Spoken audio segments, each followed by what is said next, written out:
I'm taking this process from the moment you've written your paper and you and your supervisors or mentors are happy for you to submit to a journal. The paper then gets peer reviewed within this black box, and out the other side of the black box, there's a binary decision essentially. It's either accepted, or you might have some revisions to make, or unfortunately the paper is rejected from publication. Now, if you are accepted or have an opportunity to revise, it's almost like you go back and start the process again, but it's attempt number 2, for example, or attempt number 3. The outcome still at the very end can still be either reject or accept. So let's have a look at this idea of the peer review process. Now, the peer review process has a really bad reputation, and I'm sure everyone who has had any interaction with peer review will have their own opinions. They will have had their own experiences. And very often, the peer review process has this bad reputation, which is sometimes earned. We all probably have experiences of where it didn't work out the way we had hoped, but it's often exaggerated as well. That in the norm, the peer review process actually works very well, and it's very fair and very democratic. But there are, of course, the situations which create the opportunity for internet memes and cartoons like we see in front of us. So the black box essentially is what is in the blue circle, or the blue object here. You submit your manuscript, the manuscript will get reviewed, and you will be given a decision. So what happens inside that black box? So the first step is, when you submit your paper to our journal, for example, or any reputable journal, there's a person called the editor-in-chief who will receive your paper. The job of the editor-in-chief is then to pass that paper on to one of their editorial team. So in transactions in GIS, there is an editor-in-chief, John Wilson, and then there are another 2 editors involved that are handling papers, and we handle papers based on geographic location. So if a paper comes in from anywhere in Europe, the Middle East, or Africa, the first author is from any of those regions, that paper is assigned to me. And the editor-in-chief will then wait to see if I have any feedback which is necessary to provide them with before we proceed to the next stage. My job then, when your paper is submitted, is to check for a number of things. Now, these are loosely the 4 things that I have to check. I have to check that there's no conflict of interest between myself and the authors.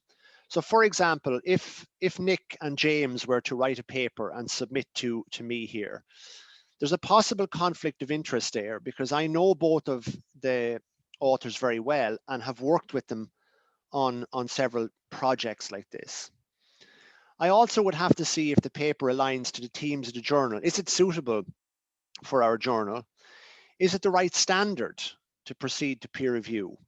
Now, sometimes we receive papers which are not of the correct standard to proceed to peer review, and this is a process called desk reject, where the editor-in-chief will then write to those authors and say that the paper is not suitable to go forward to peer review.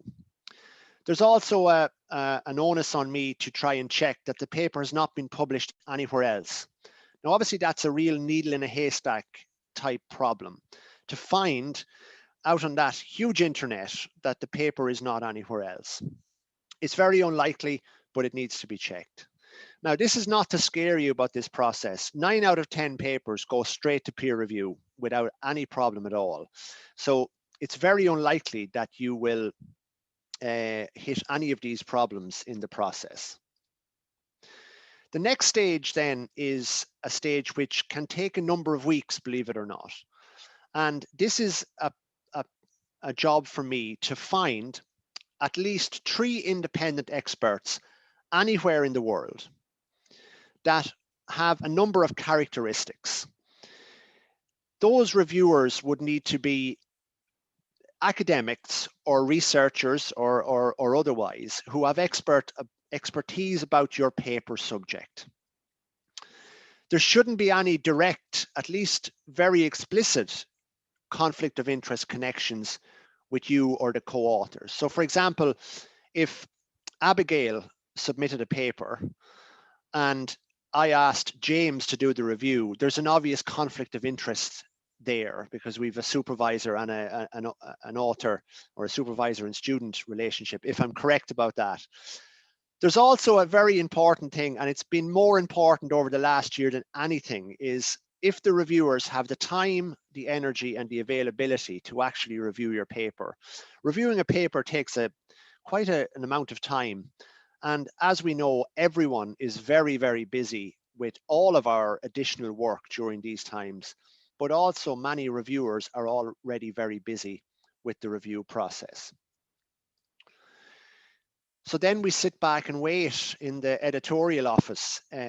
We give our reviewers 30 days from the date of their acceptance of the review. Now, it might be the case that the first reviewer might accept on Monday, the second reviewer might accept on Friday, and the third reviewer might accept on Friday week.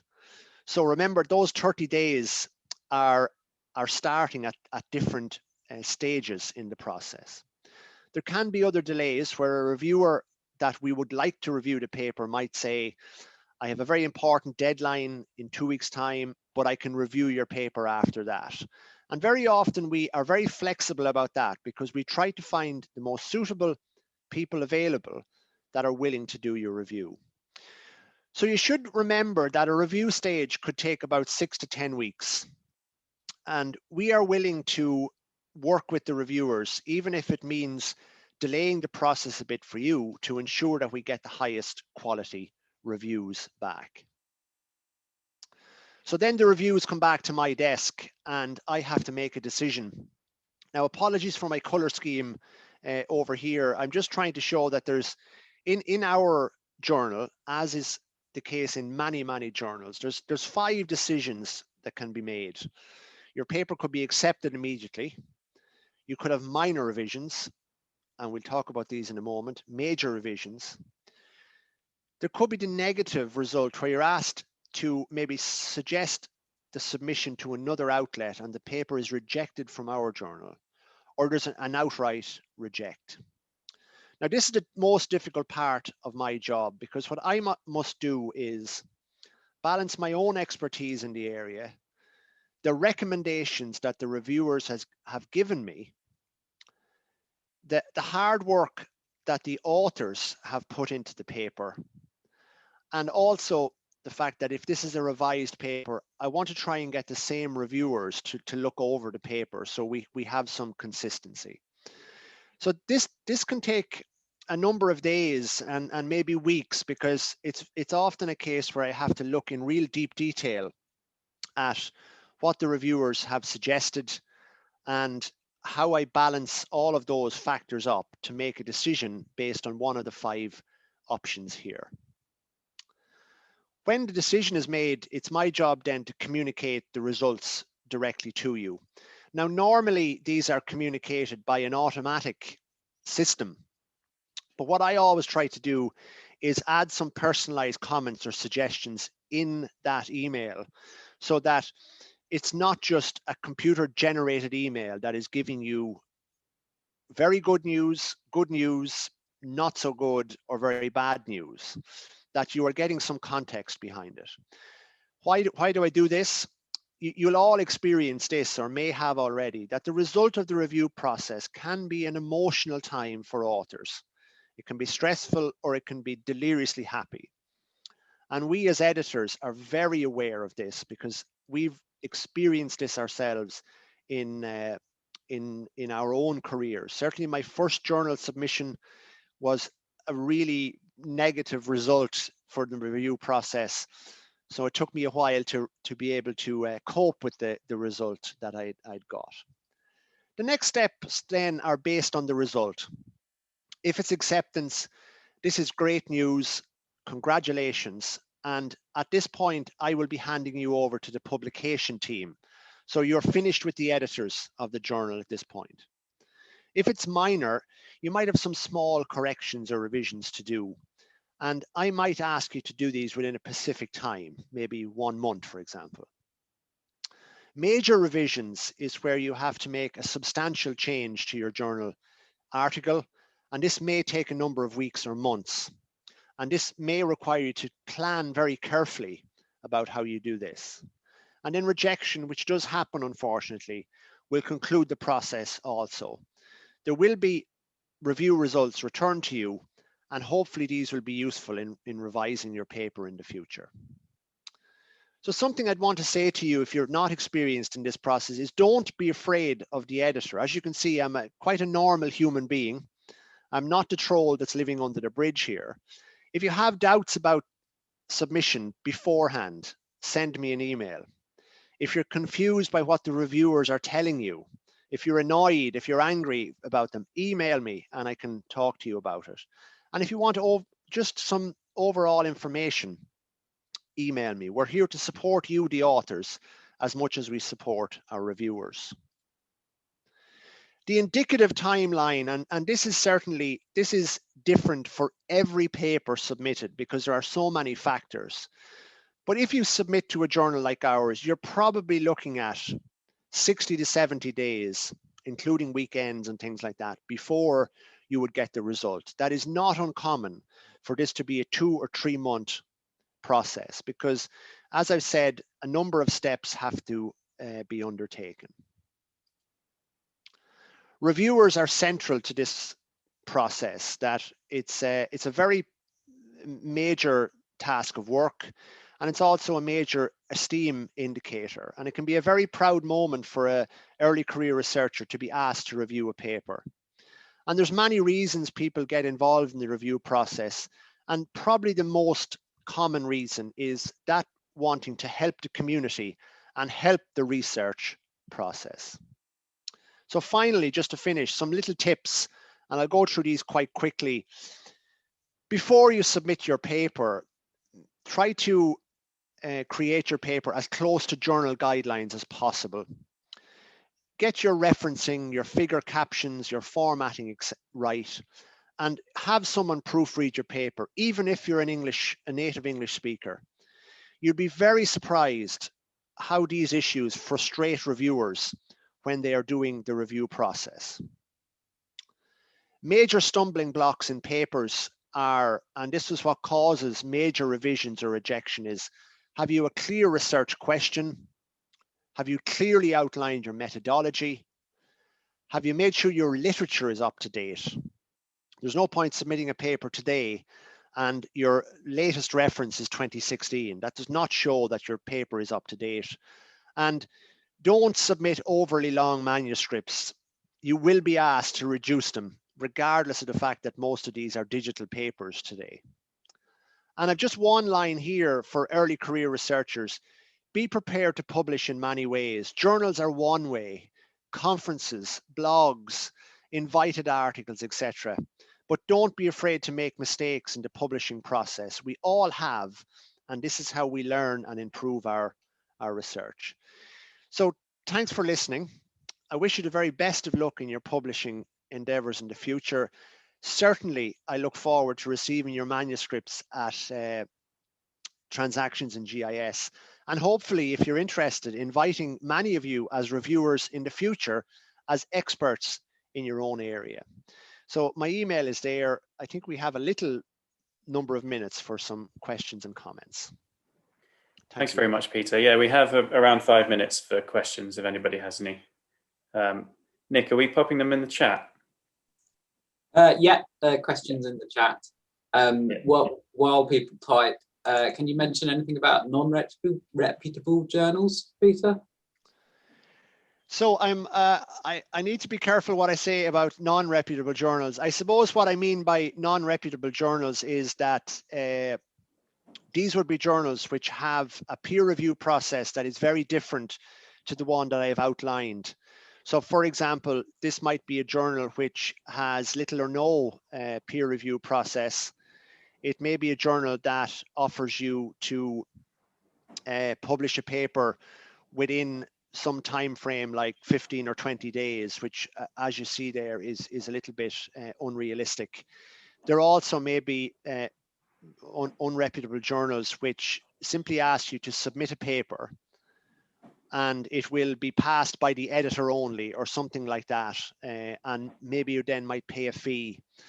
So all of those things are that would lead you to question whether your manuscript and paper is being subject to a thorough investigation and review by independent researchers in the field. And while those lead to very quick publication avenues, in the long run, I don't think they benefit you very much, because it is far more important for your career development to try to publish in reputable, high-ranking journals, as these have more esteem within the community and they will be looked on with greater favor and positivity from your colleagues in the research community all over the world. Is it worth mentioning preprints and things like archive that you can put your papers on before they're published?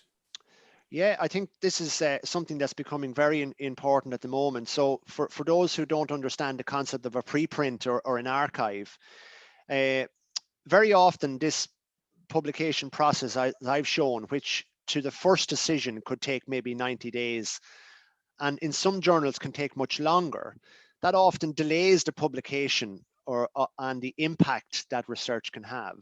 So there are these servers and systems available, preprint servers or archives, which are usually open access, where you can upload your paper to as a preprint, which is specifically badged as not having undergone rigorous peer review. It may have gone under review, but not a rigorous peer review.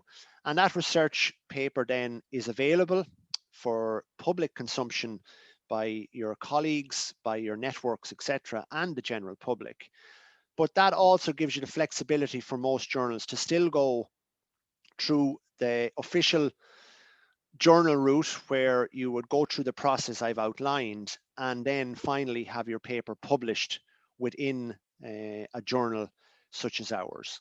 So the preprints are excellent ways of getting a paper out there quickly, and very often people will give you feedback on that paper, and some authors, including myself, have used that feedback then to help me improve my manuscript, which is then submitted to the actual journal outlet.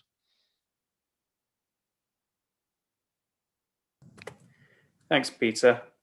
Is it worth just saying about the abstracts on Zenodo now, and the and if you're thinking of going for a full paper, what you might need to do based upon previous experience from. Yeah, so that's a great question, Scott. I think you just broke up a little for me at the start, so I'll just repeat your question. So everyone has their abstract if you have a paper in GISRUK this year on Zenodo, and Zenodo is like a preprint server.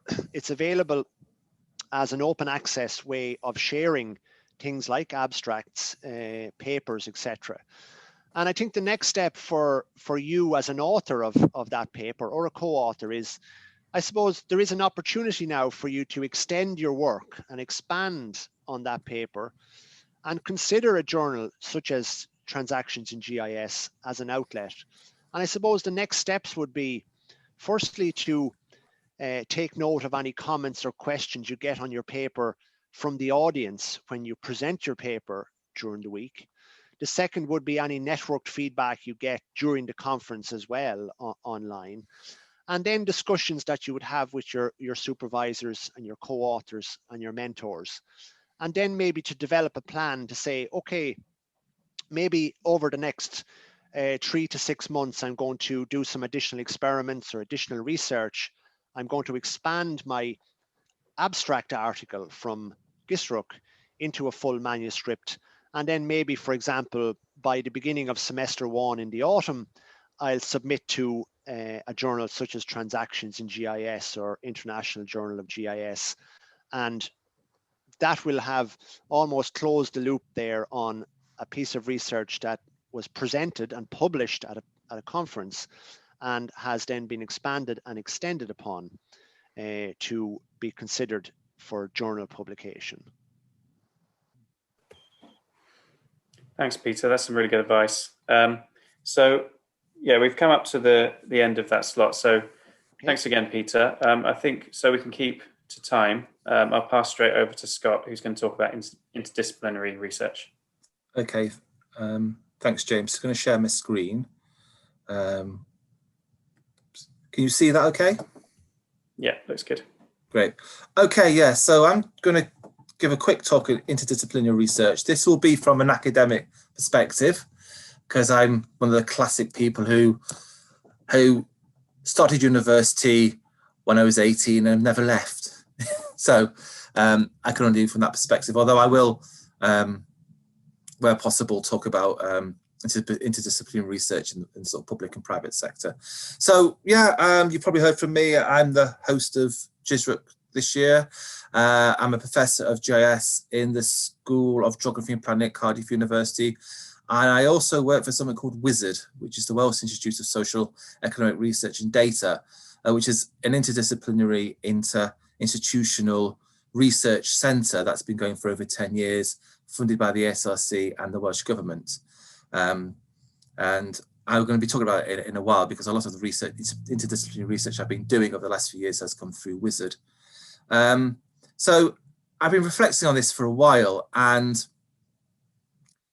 the great thing about GIS and GIS research and geospatial research is that it does sit right in the middle of the disciplinary field. Now, this is sort of slide, you might get it in your sort of GIS 101 lectures about where GIS has come from and who does GIS. But we all know that GIS touches upon probably most disciplines now. So it started out in the environmental sciences in the 60s, quickly moved into the social sciences in the 70s, and then from the 90s onwards, there's been a spatial turn in the humanities. And so you can now find GIS professionals across most academic disciplines, which really gives you a good opportunity for interdisciplinary or even multidisciplinary research. And talking to some of the delegates today, some of the early career research today, you've all come from really different backgrounds. A few of you come through the traditional geography route, but a lot of you haven't. A lot of you had careers in other disciplines, and you're finding yourself in this cross-disciplinary domain of GIS. And ignore that. So I was thinking about this, and I think about how you could take that as an advantage in developing your career.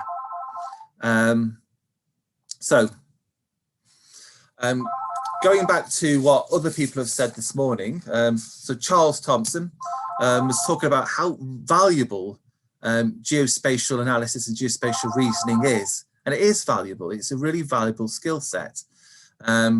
So in one sense, you'll have two types of specialist knowledge. You'll have the substantive knowledge, which is your background knowledge, which is your disciplinary knowledge, which mine is human geography, and in particular, it's modelling socioeconomic processes with a specialism in sort of housing market analysis. Other people, it might be more environmental or health or transport. So you'll have a base of substantial knowledge, of disciplinary knowledge, but also you'll have this methodological knowledge as well, the geospatial analysis. And in a way, the two can join together. So your methodological knowledge can become very substantive as well. So it's worth thinking about what sort of things, what your knowledge set is, and people in previous sessions have talked about this. But it's important to realise you've got a disciplinary set of knowledges as well as this methodological set of knowledges, and how the two together can make you quite interdisciplinary. And the second thing is that your specialist skill set, your geospatial skill set, goes beyond knowing software.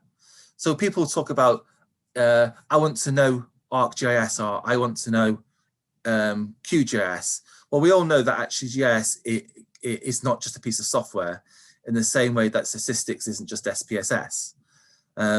So you do have this specialist geospatial knowledge, which is this geospatial reasoning. You actually understand the processes that go on to generate the data that you're analysing, whether it's environmental processes or social and economic processes, medical processes. And again, that's a very important skill set that you can bring to interdisciplinary research. And the thing is, it's really easy to undervalue what you know, particularly if you're working in an environment with other people who are geospatial specialists. You sort of get to think that everybody knows what you know, and what you know is quite common knowledge. It's not, it really isn't. You have a very, very specialist skill set, which is increasingly in demand in the public, private sector and a variety of academic fields. I'm always surprised when I talk to people outside of my field. I just sort of talk about what I'm doing, and it can be quite basic, really. And they're like, "Oh, I didn't know you could do that." And I'm thinking, I've been doing this for 30 years. How come you didn't know? Then you realise that actually you can be in a little bit of a bubble. So it's really easy to undervalue your skill sets and how valuable that is to other disciplines and people in other disciplinary areas. And I found that actually I can apply my skill sets to quite a lot of different disciplines, and you don't actually have to be very advanced to apply it.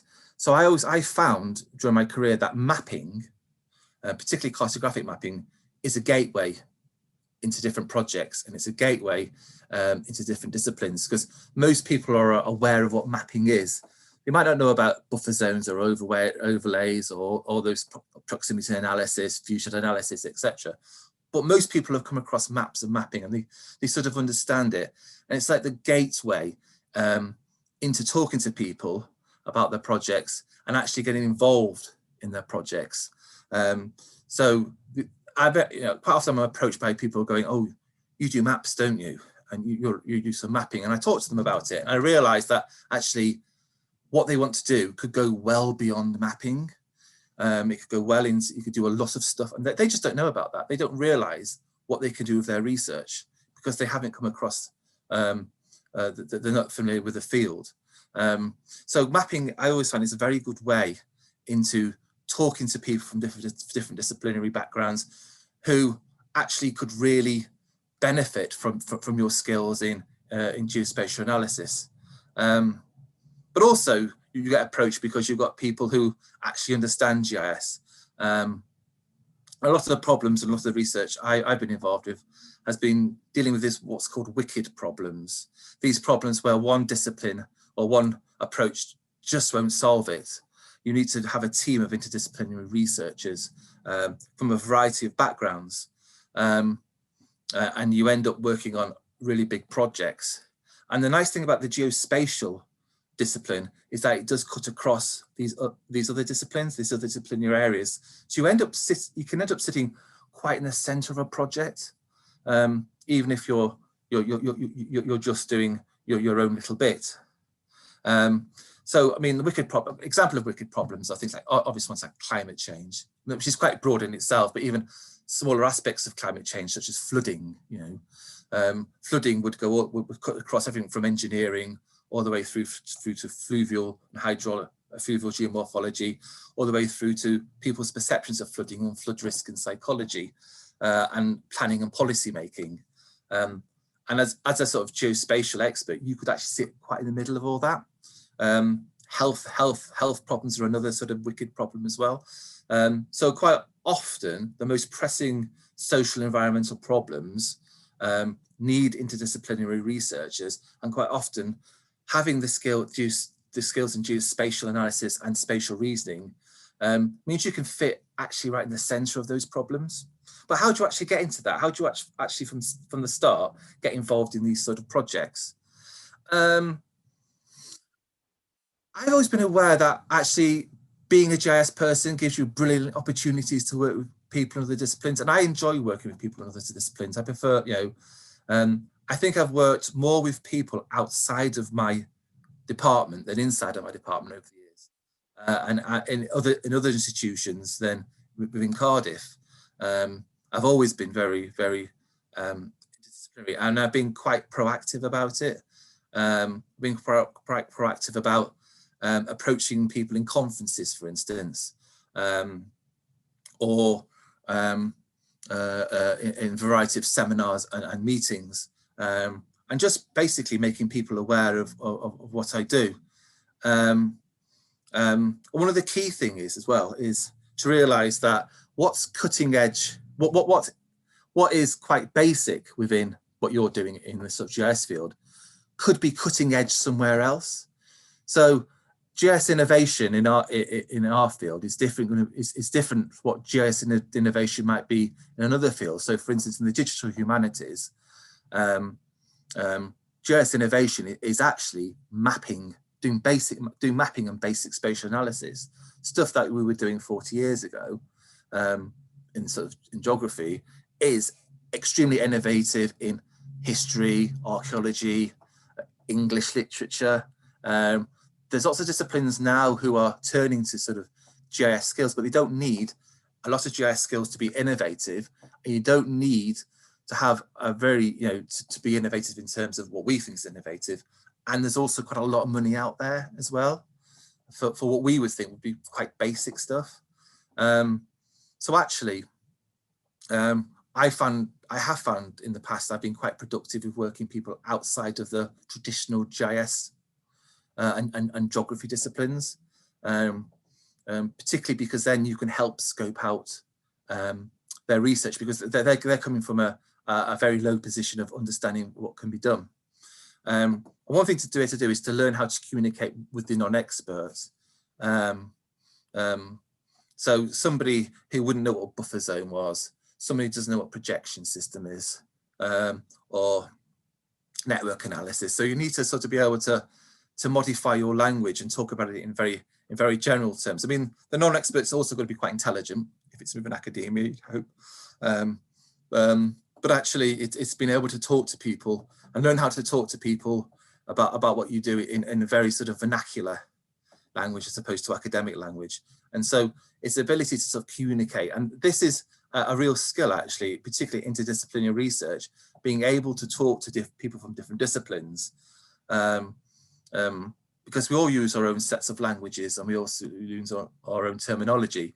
So even talking to someone in sociology who you think, oh, well, it's a sister discipline, you can come to a problem in very different ways, and you can use very different languages.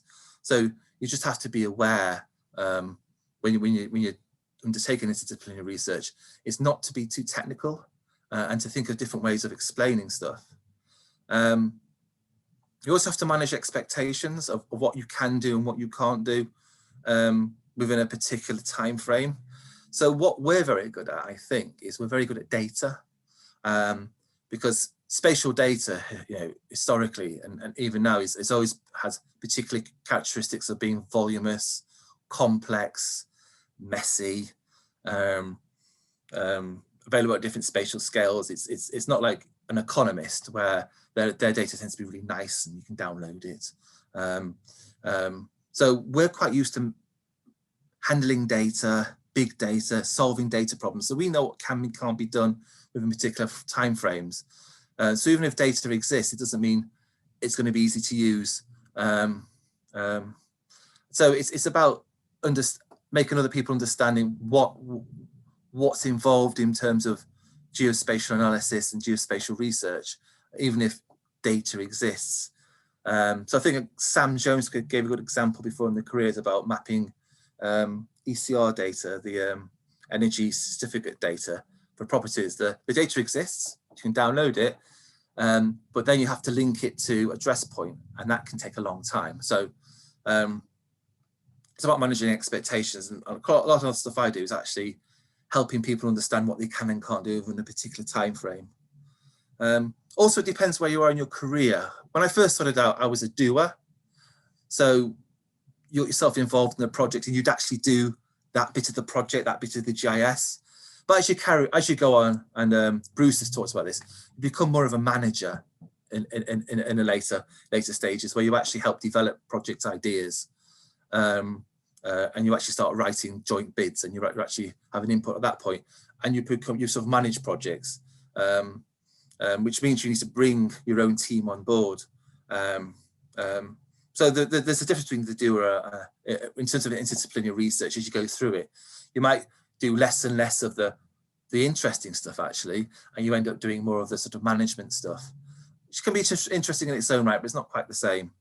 I started out, so post PhD, or part, right at the start, being co-investigator. I've managed to try and get myself as a co-investigator on larger projects. So rather than putting in for a project yourself, it's easy to become a co-investigator, and you could be the geospatial person on that project and have a work package. So that's what I did, and sometimes what I do now. So you carve out your niche within the particular research area, and you try to develop a work package which fits into the wider package. And depending on how much money is involved, so the big wicked problems, you could have $1 million, 2 million, but that's divided across lots of people, and you might end up with 100,000, which sounds a lot, but it's about enough for an RA for a year. But it's a way of sort of starting to get some money in and work in a bigger project. And I find this is a really useful way in terms of career development, professional development. You start working on different projects. So eventually you start managing your own, so you become a PI on your own. And I've met lots of people who in GIS who started out as a physical geographer or doing environmental GIS, and they've ended up 20 years later just modeling urban systems, doing socioeconomic stuff. They're no longer environmental GIS. But that's the really nice thing about the GIS as well. You can progress through different substantive areas using this your sort of methodological skill set. So it's interesting when you talk to people at GISRUK, particularly the professors, the trajectory they've gone on, and a lot of they can sometimes change disciplines, and they've done that through interdisciplinary research. So you're not really, the nice thing about GIS is that you're not necessarily bounded within particular research areas, research fields. There is a real opportunity to do interdisciplinary research. I'm going to give you just a few examples off the top of my head of different types of research which I've got myself involved with. I think Jo Wilkins talked about worming her way in, and I think that's a really good way. You sort of try to worm your way in. So early on, I managed to get myself involved with the Electoral Centre in Plymouth University, which is the big UK centre for looking at national elections, like local elections, and European elections, and Westminster elections. They're very, very well known. They're very, they have a lot of impact. And what it was a colleague of mine was doing a PhD with them, but collected too much data, and anyway wanted to leave academia. And what could he do with the data? And I went, oh, I'm going to have that data. So I contacted them, and we ended up doing quite a bit of research together. It was unfunded, but it was mapping electoral behaviour down at the individual level for Brent, so a local authority in London. So again, the nice thing what we do is that we can have access to lots of data for free. We don't have to have a research grant to collect data. So you can do a lot of unfunded research, and this was a classic example of unfunded research. But being able to generate high impact journal articles, go on conferences, and build up a bit of a working reputation with these guys in Plymouth. And I did quite a bit of research with them through it. And that was just not opportunistic. It just came up, and I thought, actually, this sounds really interesting. The second one was Chalice, which was funded by the National Institute of Health Research. So this is some of the health research I did. And again, it was a colleague in the School of Geography mentioned that they were working with someone in the School of Medicine on this sort of responsive bid. So I sort of got myself involved a bit, and ended up running a work package on it. So it was basically, Chalice was mapping alcohol outlets in Wales and how they changed over 10 years and linking that to health outcomes. So they needed someone who could understand that the spatial data, work with administrative data, which was the alcohol licenses, map them and do so and do accessibility measures from individual households. So we built a team. It wasn't just me. There was about 3 or 4 of us who were GIS experts. We had to manage their expectations. They reckoned it would take 3 months to collate all the alcohol license records, because in the public domain, it took 18 months in the end. And if you know anything about administrative data and local authorities, and there's 22 local authorities in Wales, it wasn't going to take 3 months. It was going to take a long time. We managed to persuade them that it was going to take a long time to get this data together, even though it was in the public domain. But that's just from our knowledge of using this sort of spatial data. And that was a nice big, and I got myself more involved than I would have done because I really enjoyed the research. And I'm still working with some of the people out of that. WISERD was the big one. WISERD was a big national research centre that I was involved in very early on, at a very early stage, and it went through various permutations. But I made sure there was this geospatial element in the middle. It was basically being run by sociologists and economists. And I'm the geographer going, we need to have a geospatial element in this. It's so important. So I got myself written into that, and I'm still there, and that's how Sam's got involved. I've done a variety of different projects within that, from housing through to data portals and things like that. That's been a really good opportunity to work with sociologists and economists and just do projects, criminologists, and do a sort of projects through that. CASH, which is another one, which is the Centre for Housing of Evidence. That came out because I went to a sandpit event. Now, quite often you get things advertised like we're having a sandpit event in London, so registered and turn up, and everybody who turns up then gets put on a list. And the idea is that in this case, the ESRC wanted to fund a new centre, but didn't really know what the centre was about and scoping it. So they built it from grassroots.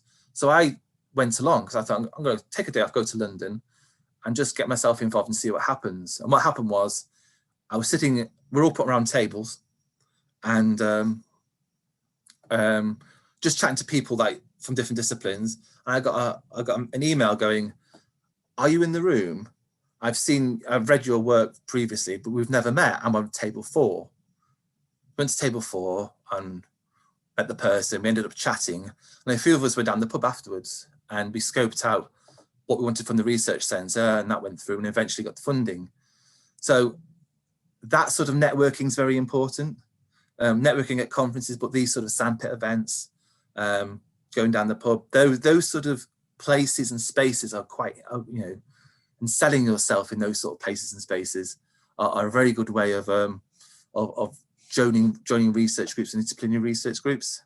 Literary Atlas for Wales is an example of digital humanities. I've been slightly involved with doing some of that. That was with a colleague in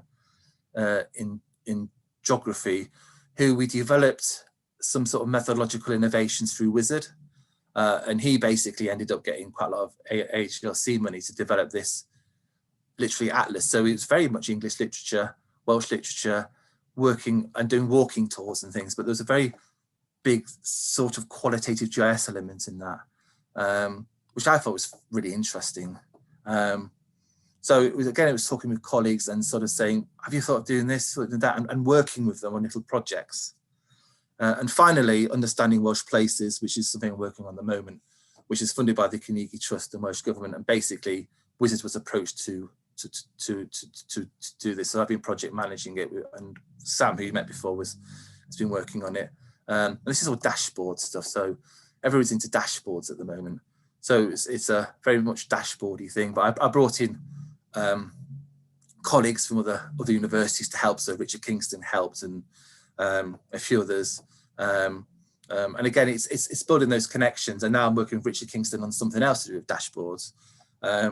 So it's to do with, sometimes you call in colleagues to help, not because it's necessarily they're gonna do a big help, but actually get them on board may help you get the money, but also they're gonna then ask you to help research with them later on. So it's all about networking, and it's about understanding what sort of places and spaces you can network.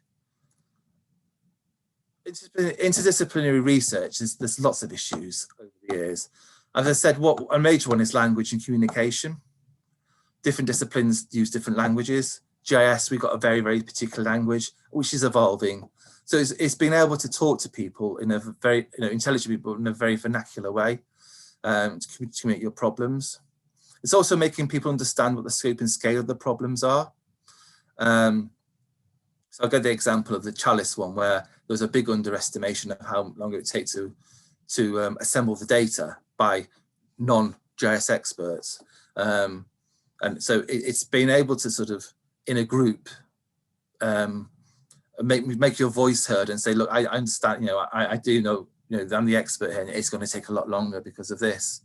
And things like data processing as well. When you're using sort of big data stuff, it can take a while to process the data.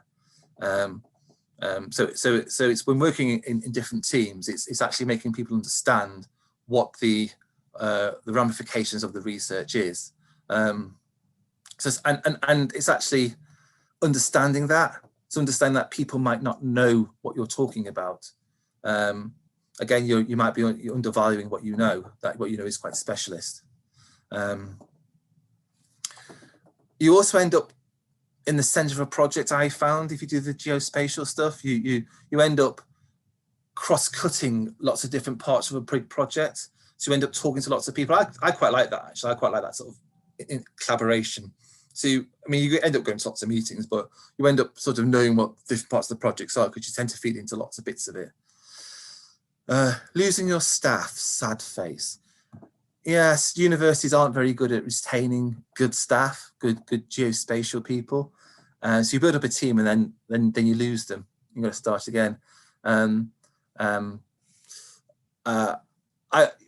other thing is you also develop them. So there's a lot of professional development going on, lots of career development. And then, so I tend to work with software developers, and someone said that there's lots of people who know to develop software, but they're not very good at the geospatial.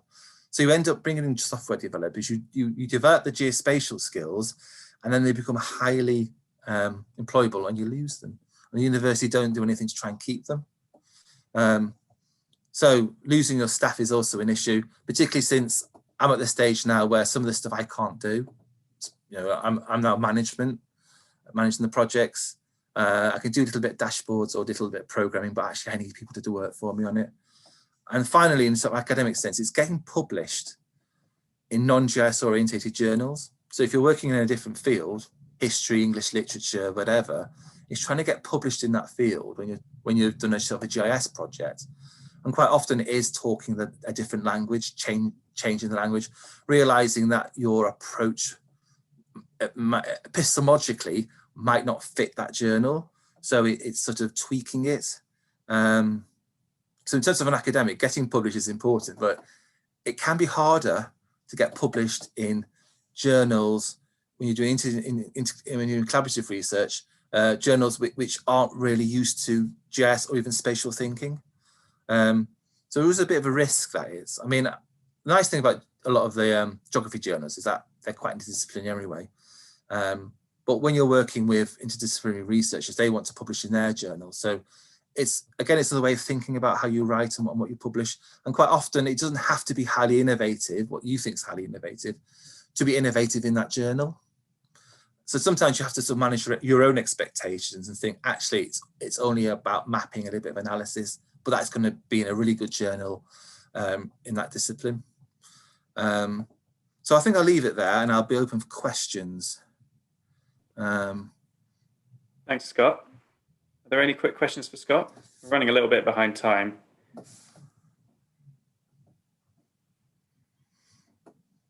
I'm not going to be around all day, so. Just a quick one, Scott. How do you avoid kind of seeming like you're providing a GIS service to other disciplines? How do you make sure you get the most out of it as well? Yeah, you have to say no, actually. Early on, if you're sort of, early on, it's not too bad, but actually people just want maps. I'm not a GIS, I'm not going to do lots of maps for you, right? I need to have something out of it. So I need to decide, It's something interesting. Has it got legs? Can I do something else with it? You might want me to map the data, but I realize the data's actually got a lot of potential for something else. Or there's a potential for really interesting interdisciplinary research if you put a grant in. So yeah, you do have to you have to say no. You have to think what's going to do for my career. Is it an area that I want to go into? So the Chalice project is quite a good example of that.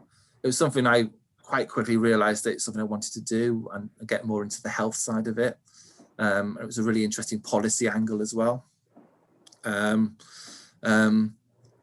so it's important that you're not just a service, that there is some academic side to it. There's something you're personally interested in, and it's got legs. You know, it's a way into doing something else with maybe with the data or with the person. But you'd have to say no, and you know, I am sometimes bombarded with, I want, you know, tell me how to use ArcGIS. Like, no. I haven't got time. Yeah, I think that's very familiar to those of us who work in GIS. Okay, thanks for that, Scott. Okay. Running quite tight on time, so I hope you don't mind if we go a little bit into the 15-minute break between sessions. So that's quite a useful buffer to have there. So I'm going to now give a very brief presentation on grant writing before passing on to Abigail, who's going to run a quick breakout session with us. So I'm just going to share my screen again.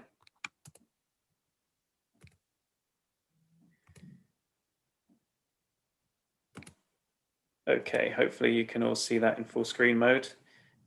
So this part is on funding applications. Depending on your career stage, you may be looking at different types of funding to apply for. So I'll briefly talk about what a grant application is, then applying for a PhD. So if you're an MSc student now, or you're coming into GIS from a different career, then you may be looking at applying for a PhD. And then applying for a grant, what's typically included, and then some top tips. So there are some strange things about grant writing and applying for grants that, if you know them beforehand, hopefully they'll make the process a lot more streamlined for you. And a lot of those are around the administrative side of things. So hopefully we can give you some good tips here. Okay, so what is a grant application? Put very simply, it's just a structured document that outlines your case to be awarded funding to pursue your research or some research. If you're new to academia, then you may be applying for a PhD studentship. So this could be funded by a research council or some other funding body, and they will give you some money to carry out a PhD over a number of years.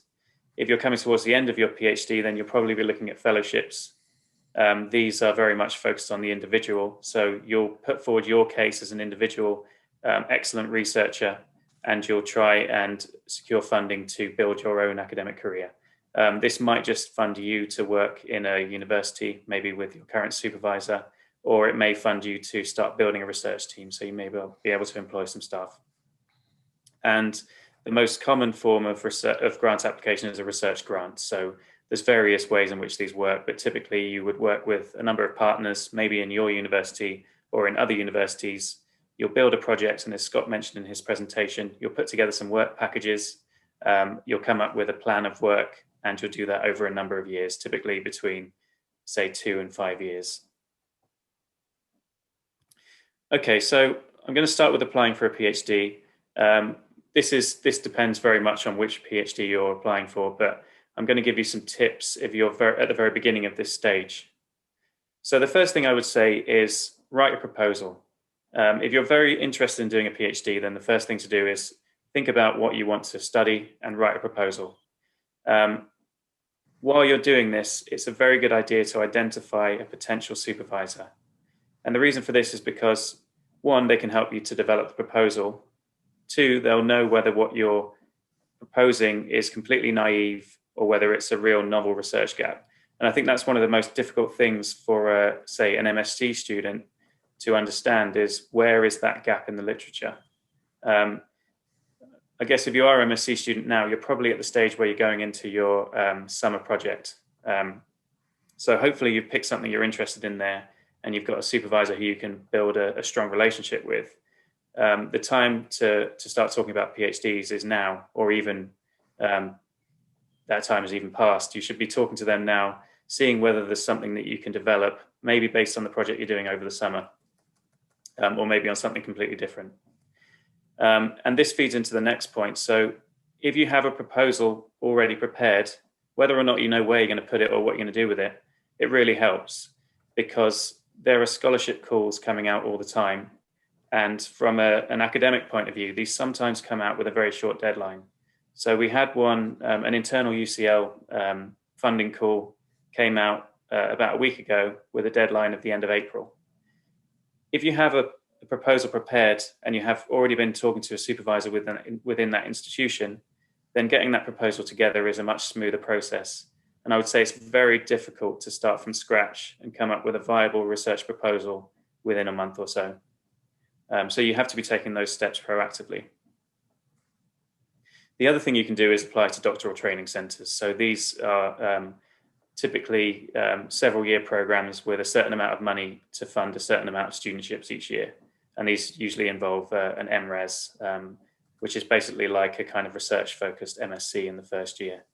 And if you're thinking of applying to one of these, then you should look at the topics that they focus on, find a DTC, there's hundreds of DTCs out there, find the one that suits your research interests, look at who the academics are who are involved in that DTC, and then contact supervisors to find somebody who's willing to support you. You will need, usually when you apply for one of these, you will need the support of a supervisor at that institution who can then support your case and develop your proposal with you. So the other way of getting a PhD is to apply for a PhD position. So a lot of us may get funding for a PhD position, which we've proposed, and then we will recruit somebody onto that. And that's very similar to applying for a job. So you will see the position advertised, you have to write a cover letter, upload your CV, and then you have a competitive interview. So applying for grant funding, so whether it's a fellowship or a more traditional grant, they typically involve some of the same things. So a case for support is where you outline what you're planning to do. And it's very important to outline your track record here. And this links into what Peter Mooney was saying about publications. You need to sell yourself as somebody who can either become an expert in that field or is already an expert in that field. So it's a really good idea while you're doing a PhD to try and publish during that time, to try and get involved in teaching, to try and get involved in conference organisation. So I'm sure Scott's had some of his PhD students helping him with that, so that when you write your track record in your grant application or your fellowship application, you have all of that background of what you've been doing over the course of your PhD to show that you're committed to a career in academia.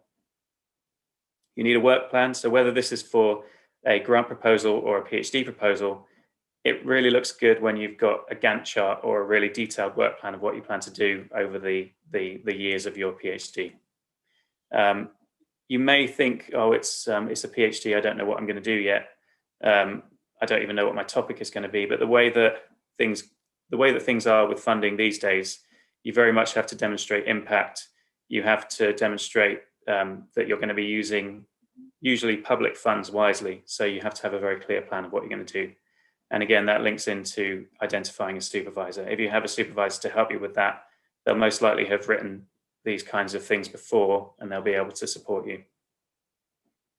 So for a fellowship or a grant application, you'll have to have a budget. Now, budgets can be very confusing for people who are new to this. So do make sure that you just ask the administrator in your department to help you with this. There will be an online system. They'll be very used to creating budgets for a fellowship of 2 or 3 years, and they can start you on that and help you with that. The other thing you need, and I'll come on to this in the next slide, which will be my final slide because we're quite short on time, is letters of support. It helps if you can get letters of support from industry. So if you're applying for a PhD, say you've been working with a supervisor on your MSc project over the summer, that might be linked to an industry partner. If you're proposing something related to that, it really helps your case if you can get some support from industry in your PhD proposal. Similarly, in your fellowship application or in your grant proposal, if you can get letters of support from, say, a leading government body, a transport authority, if you're working in transport, just to show that what you're doing can generate some impact, and it's going to be used in a real world setting. The other thing to note on letter of support is that you often need something from your supervisor, something from your head of department, something from the institution, and these all take time. And then finally, you'll need your CV. So you need to keep your CV up to date. You need to remember everything that you've done in terms of skills development, in terms of publications. That all needs to be on there. So it's worth keeping your CV up to date. Okay, so I'm going to spend another couple of minutes before we move on to the next session. But these are, from my point of view, some top tips for grant applications. Very, very important, leave plenty of time, especially for the administrative process. So if you see a grant deadline that is 6 months in the future, don't plan to prepare that proposal to submit on the day. You need to have everything ready to go through those administrative processes. So for example, if you're applying for a PhD at UCL, you need to have an offer in place from UCL before the deadline of that funding application. This means that you have to have your references submitted to the online system at UCL before that date. So if you haven't submitted your application and got those references from your referees in good time, then your application won't be complete and you won't be eligible for that deadline. In terms of full grants, as I said, you need to get letters of support from your head of department, from the institution. This all takes time and everybody's busy, everybody's going through lots of these at the same time. Very important to understand what the funder wants. So read their website, say it's ESRC, EPSRC, read their website, read their research themes, and directly refer to them. So from my point of view, when proposals are being reviewed, they like to see that you've linked directly into what they're asking for, and that depends on the call and it depends on the research funder. And that links into the next point. Read the call guidance in detail. Make sure that you're giving them exactly what they ask for, and you don't come across as kind of naive in the way you're writing your proposal. Seek advice from lots of different people. You can give your proposals to academics to read, but you can also give them to your family or your friends, people who maybe have some kind of technical knowledge, but not of your particular area. They'll be able to say, this doesn't make any sense, or yeah, I really understand your idea. Considering the impact of your research. So if you have some way to quantify how it will impact society, again, having industrial partners really helps with this. You need to make sure that you demonstrate that impact. As I said, you're often spending public money, so there needs to be some kind of return, which is beyond the pure scientific impact. Another important point is to look out for alternatives to the main funding bodies. So one of my first research grants was with the Road Safety Trust, which is a charity that uses money that's collected when people pay for driver awareness courses. And that's led on to some more funding with the European Institute of Innovation and Technology. So if you're not getting, so you can go through the traditional kind of research council route, but it's also worth looking at other more niche funding opportunities to get started because they are very competitive. Read other successful grant applications. So if you're going for something like a starter grant or a future research leaders grant, then find other people in your institution who have just been successful with those and ask if you can read their proposals. And finally, a very important thing to remember is that you should be prepared to fail when writing research grants and then learn from this process. And really be aware that having failing to get grant funding doesn't reflect on the quality of your grant application. You can have very highly rated grant application, but for whatever reason, it wasn't quite right for that call, or they had another one that was really, really even more outstanding. You're going to fail, statistically, you're going to fail more times than you succeed. So you just need to remain positive and keep going. Okay, so at that point, I'm going to stop and I'm not going to take any questions right now. I'm going to head straight to Abigail because I think if we start now, we can get this next part in before 4 p.m. Thanks, everybody. Hello, I'm Abigail and I'm an early careers researcher and I'm on the steering committee, and now I'm just going to coordinate a quick activity and that pretty much combines everything that Scott and James have been talking about. So Nick should be now putting you into groups of 4. And what we're going to do is just do a quick exercise which basically tests thinking about what skills you have, what skills other people have, and how you can use them together to answer a research question. So we'll put you into groups of 4, and so just start off by introducing your field or your research, and then we want you to devise a research question that encompasses all of your research ideas and areas. For example, one of you could be using GIS in crime. I, for example, I use GIS on consumer data, and we could think about how crime and the consumer retail market interact and think of a research area there. And then to also think about the impact that your research, your collaborative research should have. So we'll give you about 10 minutes and I'll put the questions on the chat so you can all see. How are your group getting on, James? Very good.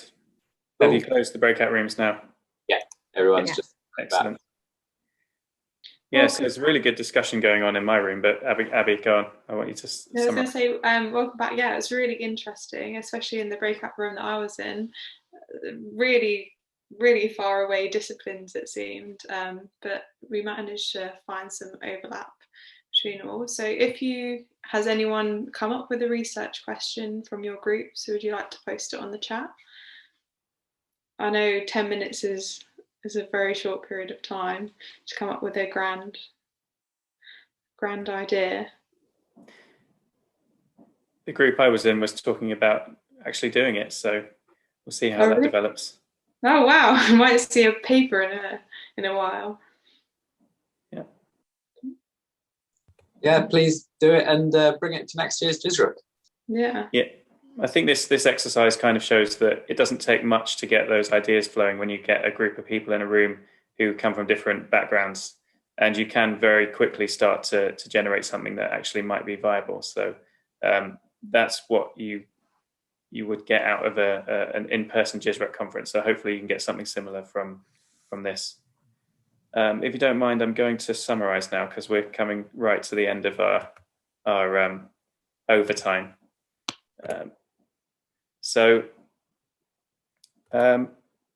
Patrick, unfortunately, we don't have time for you to give a couple of sentences on this, but Patrick Ballantyne is organising an event called The Ups and Downs of a PhD and Beyond. That's on the 20th of April, so next week. These slides will be shared later on. There's a link to the Eventbrite page there, and I'm sure if you Google that, you'll find that as well. And that's sponsored by the Quantitative Methods Research Group of the Royal Geographical Society. So thanks again. Thank you to Nick for organising the day. Thank you to Abby and Peter and Scott for their talks today. And we'll be seeing you, if not in the session later on, then throughout the conference.